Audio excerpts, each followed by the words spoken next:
I call it the golden circle.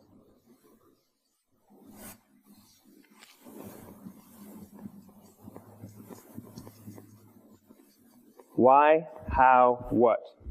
This little idea explains why some organizations and some leaders are able to inspire where others aren't. Let me define the terms really quickly. Every single person, every single organization on the planet knows what they do, 100%. Some know how they do it, whether you call it your differentiating value proposition or your proprietary process or your USP. But very, very few people or organizations know why they do what they do. And by why, I don't mean to make a profit. That's a result. It's always a result. By why, I mean what's your purpose? What's your cause? What's your belief? Why does your organization exist? Why do you get out of bed in the morning? And why should anyone care? Well, as a result, the way we think, the way we act, the way we communicate is from the outside in. It's obvious. We go from the clearest thing to the fuzziest thing. But the inspired leaders and the inspired organizations, regardless of their size, regardless of their industry, all think, act, and communicate from the inside out.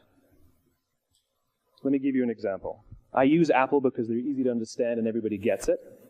If Apple were like everyone else, a marketing message from them might sound like this.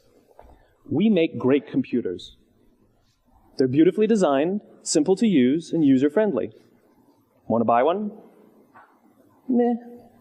And that's how most of us communicate. That's how most marketing is done, that's how most sales is done, and that's how most of us communicate interpersonally. We say what we do, we say how we're different or how we're better, and we expect some sort of behavior, a purchase, a vote, something like that. Here's our new law firm. We have the best lawyers with the biggest clients. We have, we always perform for our clients, do business with us. Here's our new car. It gets great gas mileage. It has, leather seats. Buy our car. But it's uninspiring. Here's how Apple actually communicates. Everything we do, we believe in challenging the status quo. We believe in thinking differently. The way we challenge the status quo is by making our products beautifully designed, simple to use, and user-friendly. We just happen to make great computers. Want to buy one? Totally different, right? You're ready to buy a computer from me. All I did was reverse the order of the information. What it proves to us is that people don't buy what you do, people buy why you do it. People don't buy what you do, they buy why you do it. This explains why every single person in this room is perfectly comfortable buying a computer from Apple. But we're also perfectly comfortable buying an MP3 player from Apple, or a phone from Apple, or a DVR from Apple. But as I said before, Apple's just a computer company. There's nothing that distinguishes them structurally from any of their competitors. Their competitors are all equally qualified to make all of these products. In fact, they tried. A few years ago, Gateway came out with flat-screen TVs. They're eminently qualified to make flat-screen TVs. They've been making flat-screen monitors for years. Nobody bought one. And Dell came out with MP3 players and PDAs.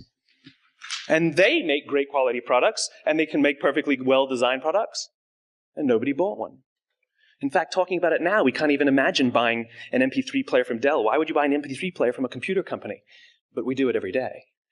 People don't buy what you do, they buy why you do it. When we communicate from the outside in, yes, people can understand vast amounts of complicated information like features and benefits and facts and figures. It just doesn't drive behavior. When we communicate from the inside out, we're talking directly to the part of the brain that controls behavior, and then we allow people to rationalize it with the tangible things we say and do. This is where gut decisions come from. Sometimes you can give somebody all the facts and your figures, and they say, I know what all the facts and details say, but it just doesn't feel right. Why would we use that verb? It doesn't feel right. Because the part of the brain that controls decision-making doesn't control language. And the best we can muster up is, I don't know, it just doesn't feel right. Or sometimes you say you're leading with your heart or you're leading with your soul. Well, I hate to break it to you, those aren't other body parts controlling your behavior. It's all happening here in your limbic brain, the part of the brain that controls decision-making and not language. But if you don't know why you do what you do, and people respond to why you do what you do, then how will you ever get people to vote for you or buy something from you, or more importantly, be loyal?